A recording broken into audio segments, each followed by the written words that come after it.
be wildly popular in the automotive industry, a vehicle needs a few essential attributes. Crossovers are the top sellers these days, so the Nissan Rogue Sport is off to a good start, and the right persona is critical. Nissan knows this word conjures up the right tone. Think about it. Rogue Loafer doesn't have the same ring, does it? This is not some sort of performance variant. Rogue Sport is a smaller vehicle than the standard Rogue, but bigger and less tree frog looking than the Juke. In bringing it to the United States, Nissan changed the name. And I understand why. Considering Americans can't agree on the pronunciation for Hyundai, ditching the Qashqai nameplate was a wise move, and when reporting sales, Nissan can lump both Rogue and Sport together as a single nameplate, making it seem even more popular than it is. Cross shoppers will be looking at Mazda CX-3 and Honda HR-V if they want all-wheel drive, and Kia Soul and Toyota CHR if front drive is all that's needed. The Sport gets its go from a 2-liter 4-cylinder with 141 horsepower and 147 pound-feet of torque. It's a Nissan, so the automatic is a continuously variable unit with a sport mode. Simulated gear shifts can be made here, but not here. This tester runs with all-wheel drive. All right, there's a flat-bottom steering wheel and Sport in the name. Performance sounds promising.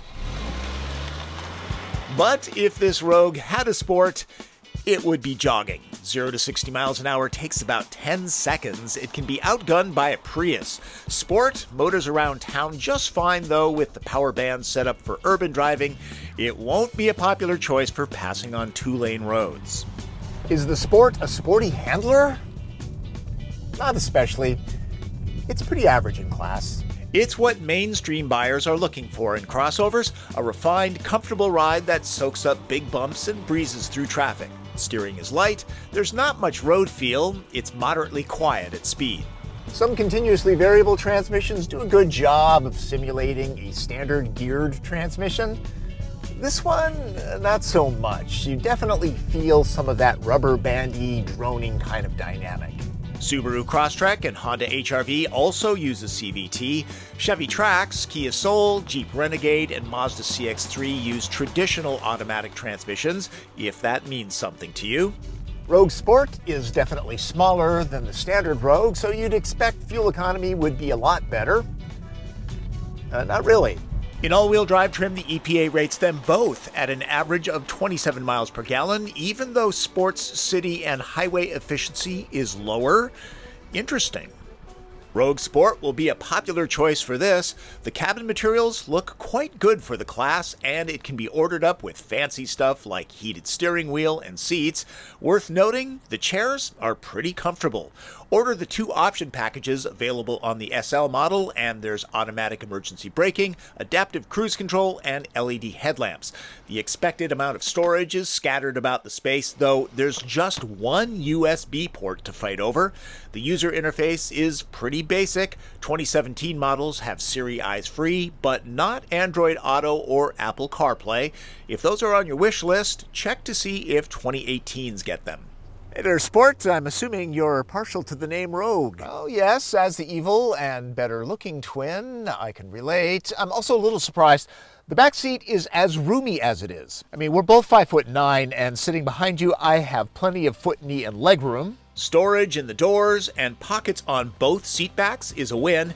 There are no power ports, though the dealer can add USB jacks here for $80. The driveshaft tunnel isn't massive, but the width of the Sport will discourage 3 adults from riding here on a regular basis.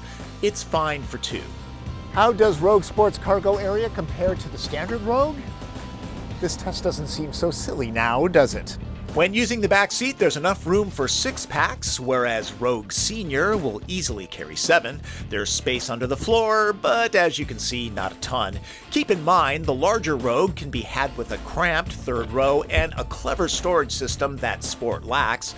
Ditch the 2 friends in back, and the Sport hauls a good amount of sports gear. 15 packs of the 2-ply is a pretty good score. Nissan is known for extroverted design, especially its signature V-Motion grille. Rogue Sport is pretty conservative for the brand. No floating roof, no in-your-face cow-catcher front end, just good solid lines. An S model starts at a reasonable $22,400. I suggest moving up to the SV model for $24,000 to get alloy wheels and keyless ignition. Prices quickly rise. With all major options, this SL just cracks the $31,000 line, which is more than a similarly equipped Honda CR-V EXL. If you're going to go Rogue, know that the Sport isn't overly sporty, but my guess is it'll be a popular choice. Nissan has announced that the Juke has done its last dance and will be replaced with the more conservative-looking Kicks. It's a front-drive only vehicle and will be available in the spring of 2018. Interesting name, Kicks, which leads me back to Qashqai.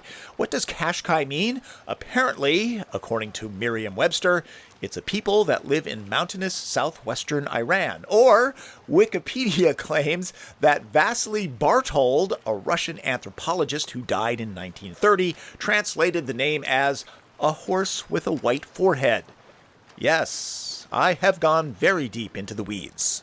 All right, hope you enjoyed this look at the new Nissan Rogue Sport. Hey, Martin, come here for a second.